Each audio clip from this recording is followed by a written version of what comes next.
Hey guys, I hope you're doing really good. I'm here once again with Roger Wood here at Innate Family Chiropractic. We're here for the Health Unplugged show once again, and we've got a good topic for you today. As always, we're not just going to ramble on. Well, we will, but the topic today is talking about calories in versus calories out. Which is ironic because this is going on Facebook Live, but for the podcast, which will come out down the line, it's Friday the 14th, Valentine's. So when we're going out for those meals and those little box of chockies have come, we've got some bad news that it's not quite as simple as calories in, calories out.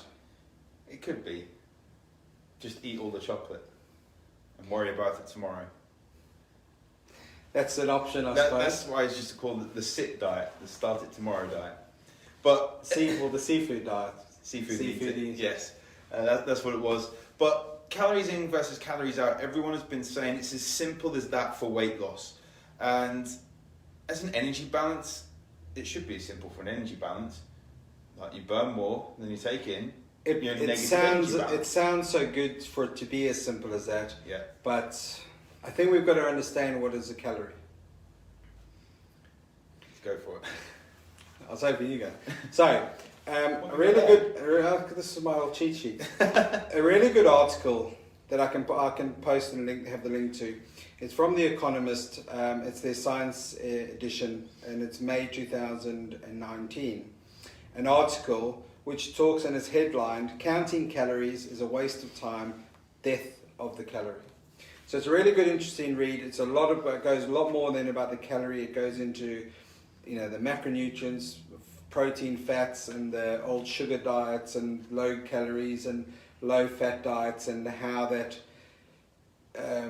in the 1970s, when the US Senate put through articles and pumped that the fat was the big issue, and then they pumped the low fat foods. And from 1975 to 2016, obesity went through the roof. But an interesting thing is it comes through and talks about the origin of the calorie. And the calorie comes from the Latin word calor, which is heat. Yep. And it's actually used to measure the efficiency of steam engines, way back, where 1 calorie is the energy required to heat 1 kg of water by 1 degree Celsius. What that's got to do with how we eat food, who knows? Right. But this is going back to the 1860s, where they then got to their realization that food to the body is what fuel is to the fire. So they were looking at a way to measure how much energy food gave us. Yeah. Which in its simplicity is great. But unfortunately, they're using the wrong measurement and the wrong tool to try and get that idea of what we eat provides us with energy. Because there's no doubt that what we eat provides us energy. We know that the body breaks it down, it utilizes. So should provide us with energy. Well, whether our body can actually get the energy from that food is another matter. Yeah. But we can't. It's very hard to argue that we if we don't eat food, they will survive. We need to have that to provide, but we tend to regard it as fuel. So in the old mechanistic way, we are relating it to a steam engine, to a car. But unfortunately, it's just not. It doesn't hold up. It doesn't work that way. Without looking at what a calorie is and all these different things, that some people are just doing calories in versus calories out wrong, where people aren't actually counting the calories in correctly. And let's just look at the basics of that first, before we go into the deeper and some of the science side of things. That if people are tracking their calories and they're using an app such as MyFitnessPal or Lose or whatever it is, they might be missing things off. They might be tracked wrong in there, and you might actually be thinking you're having 18, 19, 2,000 calories a day, and you're actually having 2,300, 2,500, which over a week adds up. And then we look into it as well that, okay, well, average out over a week. Who said the calories had to be by a day? We should average over time. But also as well, there's going to be things that when we look at calories out, using something like an Apple Watch or Fitbit, whatever it is you use, they're not going to be the most accurate either. No. Potentially. They do calibrate over time to a degree, but again, every single person's going to be different in what they burn for an hour of running. Yeah. So there's calories in that might be wrong. You're not marking it right. Calories out might be wrong, so you might be thinking you're burning more calories than you are. And then we look at even nutritional labels. Yeah, I mean, Is it I 10% don't. either way? It's right between 10 or 8 to 20. 10%. Yeah. Yeah. I don't. The people misinterpret that. I am against calorie counting. I don't mind calorie counting because it gives you a baseline. Yeah. It gives you a variable where you can start from. The trouble is when you base everything on a calorie. Then there is people out there who promote. It doesn't matter what it is. The body's so good that it'll convert and do all sorts of things. It's just whatever calorie. It will do all sorts of things. But you can't exactly. Not necessarily good you things. can't have the calorie at 200 calories from a chocolate bar and 200 calories from a carrot stick are going to be processed and worked in a totally different way. There's still going to be calories, but then when we look at the nutrients, the digestive ability, what is that going to do cellular function-wise to the body? Yeah. And is there going to be inflammation caused by it? Now, again, it can work with different vegetables as well, because just because some food is labelled a healthy food, it isn't necessarily going to be healthy for every single person. You might be someone who loves broccoli and your body loves it. I might have broccoli and it bloats me up. There's so many different things which we see as actually being healthy or not. And this is where, I mean, I love it when I work with clients on a one-to-one basis and talking about nutrition on that one-to-one basis, because there's no one size fits all. And we spoke about this with genetics a little while ago, that so many different people have different outliers when it comes to their genes, and certain diets are going to work for them. Some people might thrive off of a vegan diet because their genes are switched on in a certain way. Some people might thrive off a ketogenic, some people might thrive off of fasting. But like for fasting example, if you've not got good blood glucose management, then it's probably not going to be the good thing for you. No. And everyone needs to be done down to an individual level when it comes to what calories do they need. Like when we look at the so average do you calories- think that people should stay away from looking at labels and calories? No. Or they use that, incorporate that in amongst many other? Because you've also got things like the glycemic index, that Glycemic load as well. which is really good. And you were talking along calories in this article. It talks about that of different foods. So like with sugar, if you take sugar in what form it's presented in, so sugar from a fizzy drink can result in a blood sugar spike or use uptake of approximately 30 calories a minute. Again, how they work that out, I don't know. But 30 calories in a minute compared to 2 calories a minute from complex carbohydrates. So this element of, I have a sugar which has 30 calories and I have oats which carry 30 calories. Your body is going to utilize it in a totally different way. Well, yeah. So I don't believe that I think there's lots of different tools, but it's like someone saying, what is my health just on my weight? Or what's my health like just on blood pressure?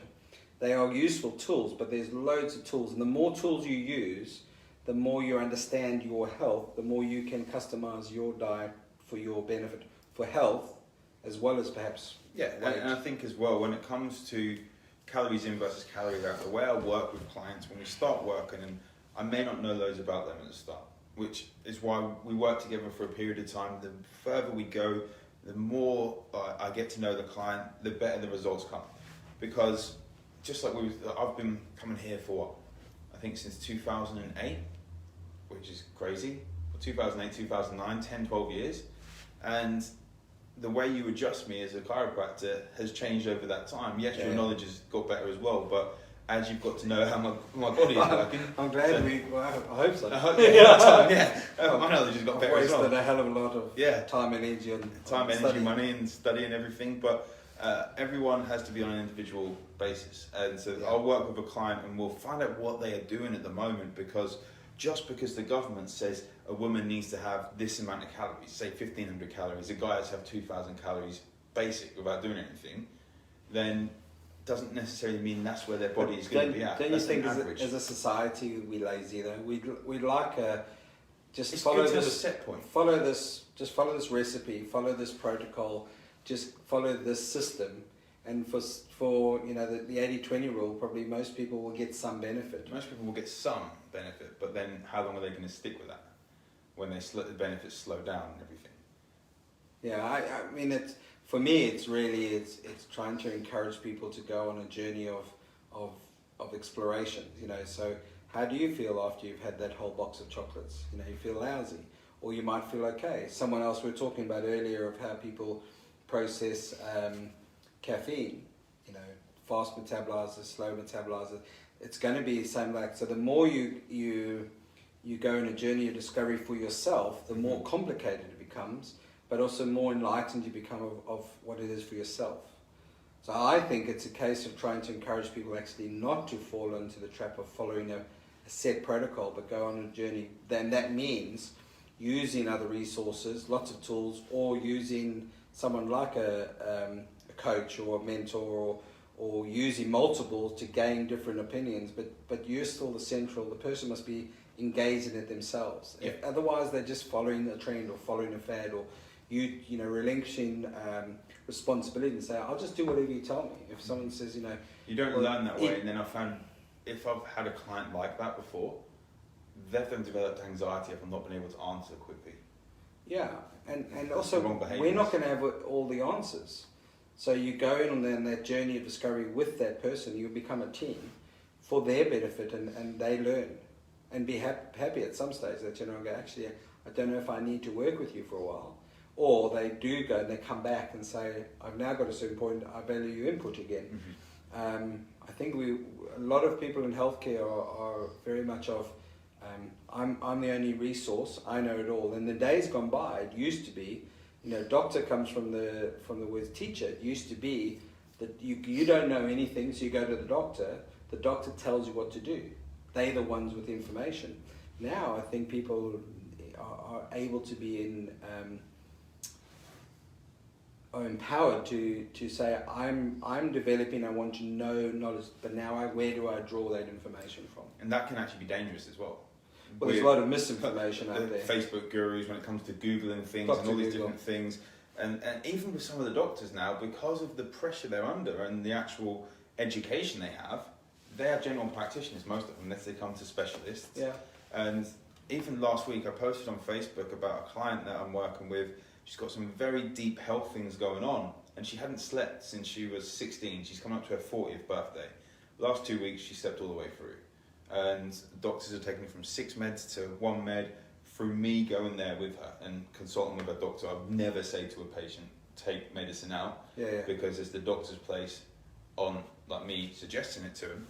But it was amazing for the doctors to actually admit that what I've been doing is way ahead of what they've actually been taught or in their scope. Yeah, but they're not taught. But that's when a really good doctor says, I'm here to do my bit, do my bit along those. But again, I think it's refreshing for them if they've got someone who's engaged, who's trying to improve their health, and they're in part of that process from a medical perspective. So and I think it's our responsibility as well as practitioners, myself in nutrition and training, and yourself in chiropractic, and also knowing nutrition as well, that if there is something out of our scope, to refer them to the right people. So it would be irresponsible if not, and too many people I've noticed in fitness do that. And people, it's really interesting also, is that whilst also you have a responsibility to say, listen, I think something's going on, I think you need to consult your healthcare professional, appropriate one, whether it's a medic or not, or GP, or that they have the skills, and I think we have it's also not all right to say you need to come off it, but you also can say, by doing this, you might find that your medication needs to change because you're improving your health. So however, some people, they've had to change their blood pressure medications because their blood pressure gets too low because they haven't changed the dose where they've increased their health. So just as if your health deteriorates, you might need higher doses of something. When your health improves, you also got to engage the GP. Yeah. They've got to oversee it because you don't want people just to say, oh, I'll just halve the dose, or I don't need this, or change that. Thanks for joining us this week on the Unplugged Health series. That's the end of part 1. Join us next week where we continue with part 2.